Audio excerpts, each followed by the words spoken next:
Dans cette vidéo d'aujourd'hui, j'avais envie de te parler d'une utilité de ChatGPT pour t'aider lorsque tu es en manque d'inspiration, en panne d'inspiration, en fait, pour t'aider à trouver des chansons pour ta voix. Donc, soit des chansons qui vont la mettre en valeur ou des chansons qui seraient un petit peu plus à défi. Donc, on n'a pas toujours un coach vocal avec nous pour nous aider. Attention, je ne dis pas aucunement que ChatGPT remplace un coach vocal, mais moi, je trouve que c'est un bel ajout parce que on va se servir de cet outil-là pour s'aider à trouver des chansons quand parfois on n'a pas d'idée, parce qu'on en chante beaucoup dans une année des chansons.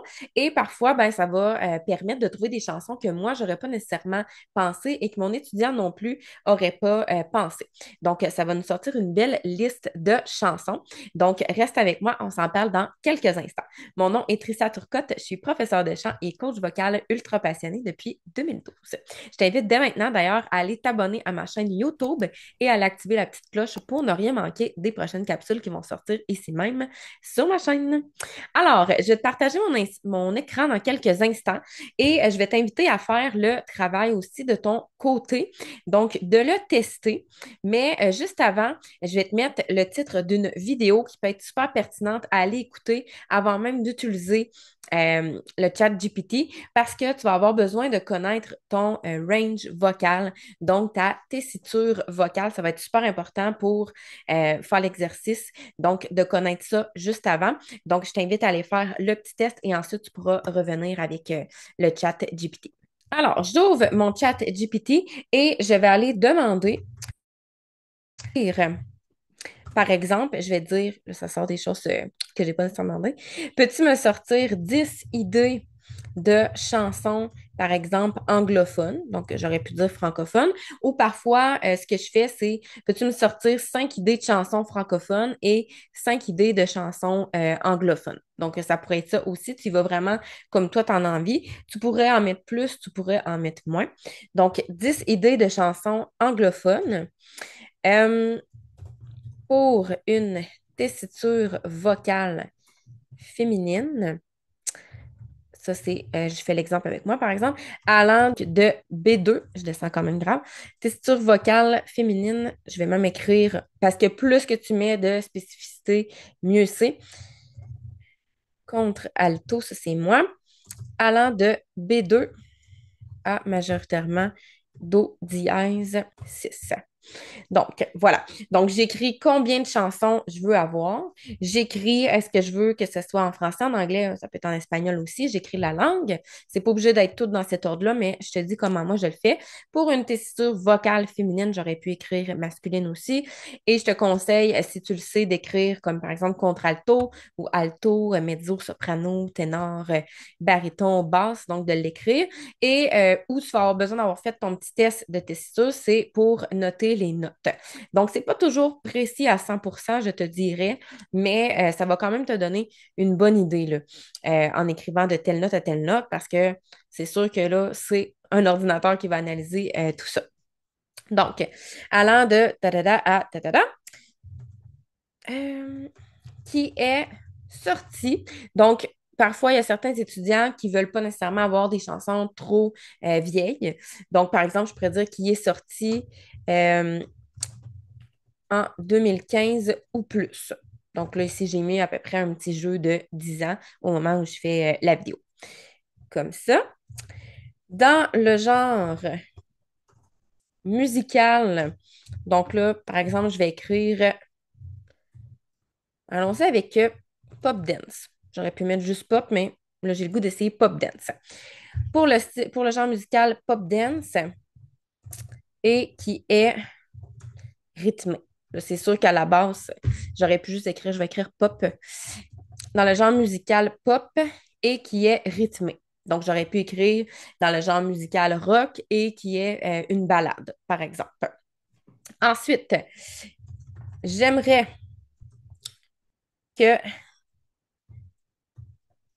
ça permette ok, que ça puisse travailler la puissance vocale ainsi que l'émotion. Donc voilà. Donc, je peux mettre des critères spécifiques. Qu'est-ce que j'aimerais en particulier que ça travaille? Encore là, tu n'es pas obligé d'en mettre non plus. Tu pourrais juste dire, je veux 10 idées de chansons anglophones pour une tessiture vocale allant de et c'est tout. Mais là, ici, je mets vraiment le plus de trucs détaillés possible. Et finalement, je pourrais rajouter des trucs plus spécifiques. Ça serait quoi mon objectif d'entraînement? Donc, moi, à la fin que je me suis sortie, j'aurais même pu le détailler de cette façon-là, c'est type de voix. Donc, numéro un, tu pourrais même écrire type de voix avec 2 points. Donc, je vais le faire avec toi, là, puis je vais l'effacer au pire après. Donc, type de voix, je vais écrire féminine parce que des fois, si tu ne le précises pas, ça se peut qu'ils sortent des chansons, par exemple, pour hommes, avec des voix d'hommes plus graves et qui suggèrent, ben, tu pourrais modifier la tonalité. Mais là, ici, je veux vraiment que ce soit des chansons chantées par des femmes à la base. Féminine, tessiture allant de B2 à Do dièse 6. Je vais écrire contralto en parenthèse, je ne serai pas obligée non plus. Ensuite, type de difficulté. Là, j'écrirais ici puissance vocale plus charge émotionnelle, parce qu'on voudrait que ça travaille l'émotion, par exemple.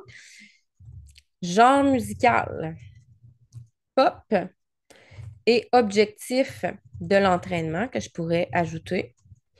Donc, je pourrais dire, exemple, j'ai parlé de puissance vocale, mais je pourrais rajouter pour travailler les notes aiguës. Donc, je pourrais dire ça comme ça ici. On pourrait dire d'autres choses de plus, comme là, ici, moi, j'ai ajouté le nombre de chansons que je voulais. J'ai ajouté aussi l'année que je veux que ce soit à partir de 2015. Donc, ça pourrait être ça aussi. Donc, je vais effacer ça ici. Voilà. Donc, après avoir fait la recherche, je te montre qu'est-ce que ça a sorti comme résultat. Alors, ici, j'avais demandé toutes ces indications-là en haut. Et là, quand j'ai demandé d'avoir le résultat, ben, on a sorti Shallow de Lady Gaga et Bradley Cooper qui est sorti en 2018. On nous dit pourquoi cette chanson-là. Donc, il y a une montée progressive en intensité, c'est vrai, dans la partie notamment des hauts. Ensuite, il y a beaucoup d'émotions dans l'interprétation, c'est vrai aussi si on a vu le film, entre autres, et surtout les refrains qui sont puissants. Donc, travail vocal, ben, les contrastes entre douceur et puissance, pardon, parfait pour la voix mixte et la voix de poitrine. Alors, c'est pas toujours vrai à 100%. Et pour avoir testé, j'ai fait le test volontairement en anglais parce que je l'ai fait quelques fois en français. C'est quand même bien pour les chansons qui sont françaises, mais les chansons québécoises, souvent, je dois le reprendre et dire non, cette chanson-là n'appartient pas à telle chanteuse, par exemple. Alors, c'est un peu plus ça demande encore un peu de travail pour ce qui est du québécois, entre autres. Mais on a vraiment comme ça ici plusieurs chansons. Anyone de Demi Lovato, Easy on Me de Adele, You Should Be Sad de Halsey, j'adore cette chanson. Hold My Hand de Lady Gaga, Never Really Over de Katy Perry, No Tears Left to Cry, quand même assez difficile ça. Ghost de Anderson, c'est vrai, ça c'est très bon, ça fait longtemps que j'ai pas chanté ça. Love Me Like You Do de Ellie Goulding et Lose You to Love Me. Donc, normalement, j'avais demandé quelque chose de rythmé. C'est certain que Shallow, c'est peut-être pas quelque chose que j'aurais considéré comme hyper rythmé. Easy on Me non plus, c'est plus dans le balade. Mais quand même, quand on est en panne d'inspiration, ça peut nous sortir une belle liste de chansons. Puis des fois, il y a des chansons qu'on connaît pas. Ça peut être intéressant d'aller fouiller, d'aller regarder quelles sont ces chansons-là. Puis ben, de se faire un plus grand répertoire.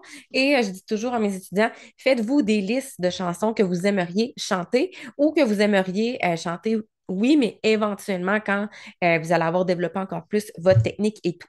Alors, oui, c'est possible de le faire seul, cet exercice-là, mais c'est certain que si tu es avec un coach vocal, ben, il va pouvoir te conseiller et te dire, ben, moi, j'irais peut-être plus avec cette chanson-là en premier. Il va pouvoir te dire aussi d'autres choses peut-être que le chat GPT n'a pas dit. Donc, ça va travailler telle chose de plus pour tes objectifs à toi que tu souhaites réaliser, exemple, cette session-ci. Moi, j'irai avec celle-là.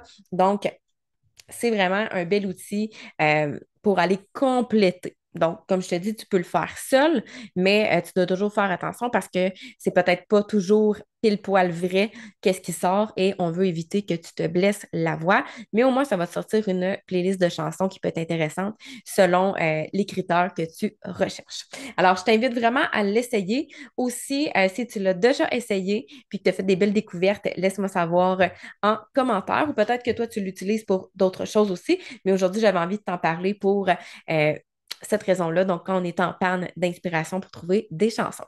Donc, oublie pas d'aller t'abonner à ma chaîne YouTube et on se dit à très bientôt. Bye!